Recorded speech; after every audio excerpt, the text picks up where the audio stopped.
Ano nga ba ang OEC at bakit kailangan 'to ng mga kapwa ko manggagawa sa abroad?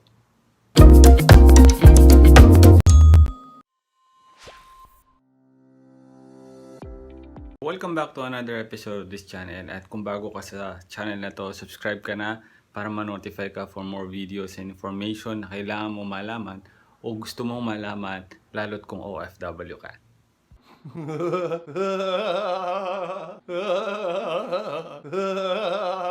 Bago ang lahat, ako nga pala si John at isang OFW sa Saudi Arabia.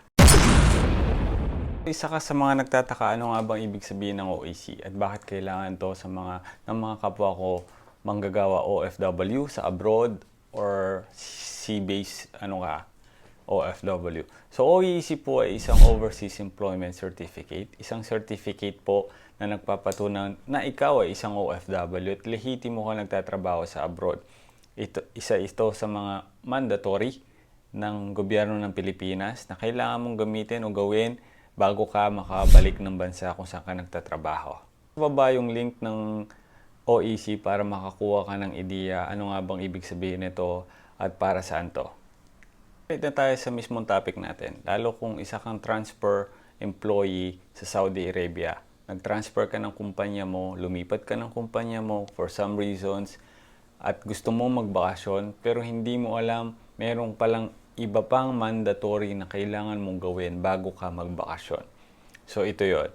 Ang pagkuha ng OEC sa Pilipinas ay napakadali. Subalit, kung isa ka sa mga transfer employee sa Saudi Arabia, particular sa Saudi Arabia, no?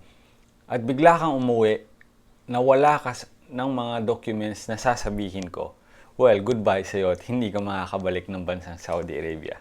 So yun mga ka-real talk, mga ka-OFW ko, kapwa ko manggagawa sa abroad, especially sa Saudi Arabia. Ito pong sasabihin ko ay napakahalaga. Ito pong sasabihin ko ay kailangan mong maintindihan, kailangan mong malaman para kung sakaling magbakasyon ka, may ideya ka. So ang pagkuha po ng OEC sa Pilipinas ay napakadali. Subalit, kung wala kang documents na manggagaling sa embassy dito sa Jeddah o sa Riyadh o kung ano man bansa na naroon ka, wala kang mga supporting documents, ay mahihirapan ka makabalik. So ito pong sinasabi ko ay para lamang po sa mga nag-transfer ng ikama. Ano po? Itong sasabihin ko ay based lamang po sa mga na-experience ko. Kamakailan lang po. No? So kung regular ka nagbabakasyon at hindi ka lumipat ng kumpanya o nag-switch ka ng kumpanya sa paraang nag-exit ka at bumalik ka lang gamit yung isang visa ng mismong bago mong trabaho, definitely hindi mo kailangan yung mga sasabihin ko.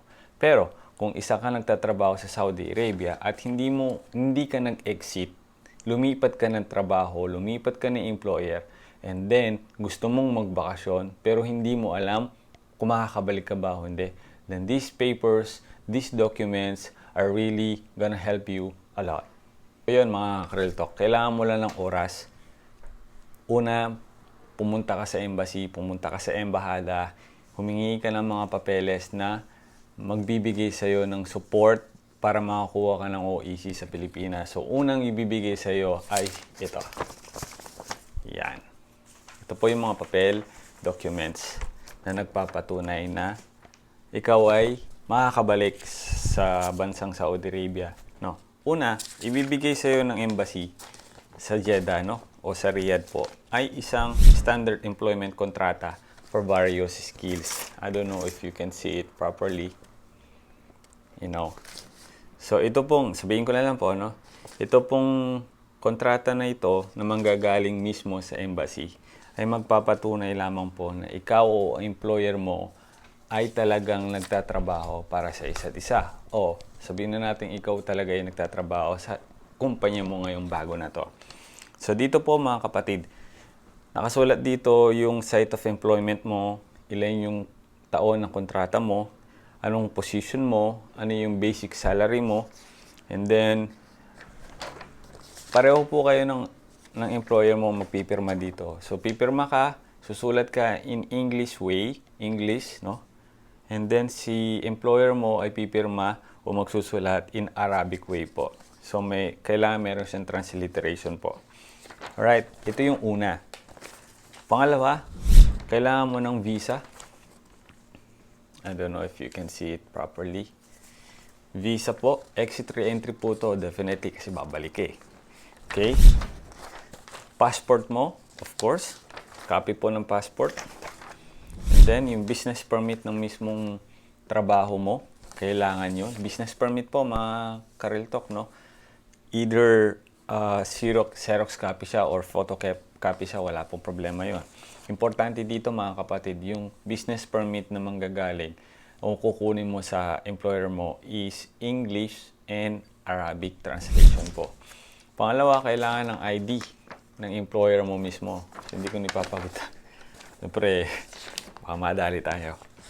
Then, certification po. No? Certification ng trabaho mo mismo na ikaw ay may kontrata. Ipapakita mo sa embassy yung kontrata mo. Yung duration ng kontrata mo, anong trabaho mo. So, yung sinasabi kong kontrata na to, ito yung kontrata mo between you and your company. Pero yung unang sinabi ko is kontrata na manggagaling sa embassy, sa embahada ng Pilipinas, na patunay yon na ikaw at ang employer ay talaga nagtatrabaho sa isa't isa. Okay? And what else? What else? Alright, siyempre, ikama. Yan. Meron kang photocopy, ikama. After mo makuha to mga kapatid, no? Lahat ng ito ay nakuha mo, na-gather mo na pirmahan ng employer mo in Arabic and English, ikaw din. Kailangan ng stamp ng kumpanya mo. Absolutely. Kailangan yun ng stamp, dry seal yan, or hindi sa dry seal, kailangan yun. So, pupunta ka sa embassy to present this one. If ang embassy ay makita na lahat ng nakasulat dito ay tugma or legitimate, i-stamp yun ng embassy. Okay? And then, kailangan mo magbayad ng 140 reals, no? Para sa documents na to. Para sa paper na to. And then, isisil siya ng embassy dito sa Saudi Arabia na pwede mo na siyang gamitin sa Pilipinas. So, pag nasa Pilipinas ka na po, no? Nakapagbakasyon ka na. Yan.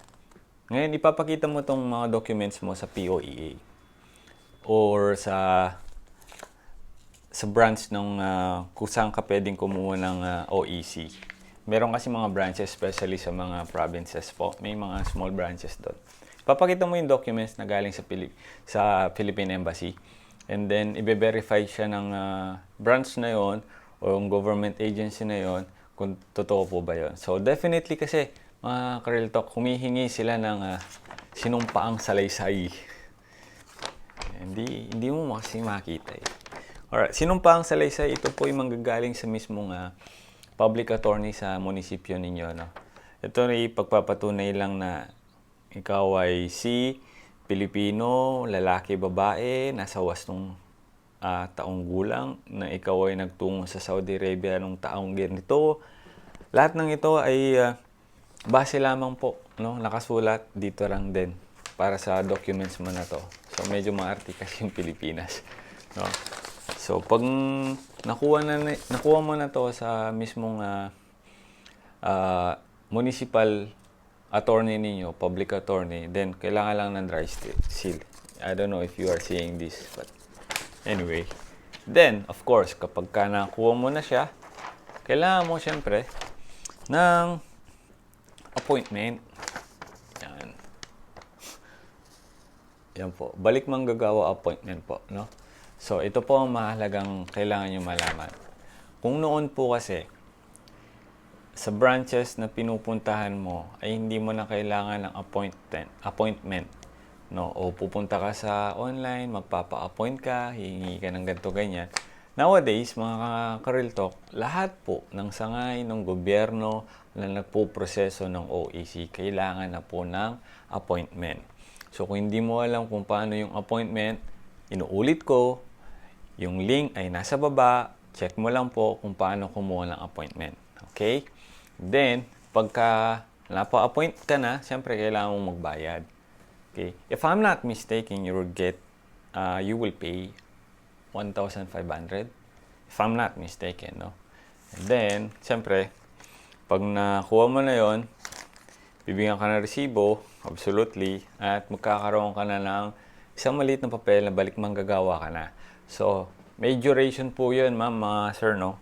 Minsan kasi nakakakuha na ng exemption po, tinatawag na exemption. Hindi ko sure kung paano makakuha ng exemption. Or, how can I say, beyond my, yung sa aking pagkakaunawa lang, no? Kung ikaw ay paulit-ulit na nag-abroad, nagbabakasyon ka lang, no? Pero isa lang yung company mo. For, let's say, 4 years ka na sa kumpanya mo, bumalik ka na ng twice, meron ka na exemption. Okay, exemption na hindi ka na kailangan magbayad ng OEC o hindi ka na para kumuha ng OEC. Bibigyan ka na lang ng resibo na ikaw ay isang exempted OFW na. So, kahit magpunta ka na sa airport, boarding pass mo, ipakita mo lang yun. Bago ka pumasok ng boarding pass, papakita mo kasi yun na ikaw ay merong OEC. Alam niyo naman po sa Pilipinas, mga kababayan, medyo lang, no? Mahirap, stricto po sa Pilipinas, but you have to obey. Wala tayong magagawa. Kung isa ka sa mga balik manggagawa o OFW, you have to pay attentions, no? Kasi mga kapatid, mga ka-real talk, kung hindi mo alam yung sinabi ko sa'yo, na kailangan mo palang pumunta ng embassy para kumuha ng mga ganitong documents, definitely goodbye sa'yo. Hindi ka na makakabalik sa bansang pinagtatrabaho mo. Ito lamang po ay para sa mga Pilipino na nag-transfer ikama. No, gaya ko, ako po ay transfer ikama. So I have to go with this rule, with this set of law ng gobyerno natin. So kailangan kong bumalik eh. No, so I hope you guys learn for a short video, natutunan niyo yung kung paano makakuha ng documents na to na makakatulong sa iyo sa pagbalik mo sa abroad, no? So ulitin ko lamang po, ang kailangan mong i-prepare is employment contract, visa, passport, ikama ng employer mo, ID na employer mo, address na employer mo, business permit, at etc. etc. So I hope you guys learn with this video, and I hope I help you a lot, and tune in ka lang, meron pa tayong pag-uusapan for the next videos, and hope to see you guys. Ano ba? Wala na, yun lang. And I thank you for supporting me and supporting this channel. Peace. Oh, wait. There's more. Sa next episode natin, pag-uusapan natin yung iba't ibang uri ng attitude na dapat meron ng isang empleyado sa kanyang trabaho. So pag-usapan natin ngayon, medyo sensitibo to mga kapatid, no? Papasukan na natin ang trabaho natin. Yung mga dapat na ugali ng isang tao, no? Pilipino man yan o ibang lahi. Pag nasa trabaho ka, ano dapat yung tawag dito? Set of attitudes na dapat meron ka. So, usapang professional to mga kapatid. So, see you on my next video.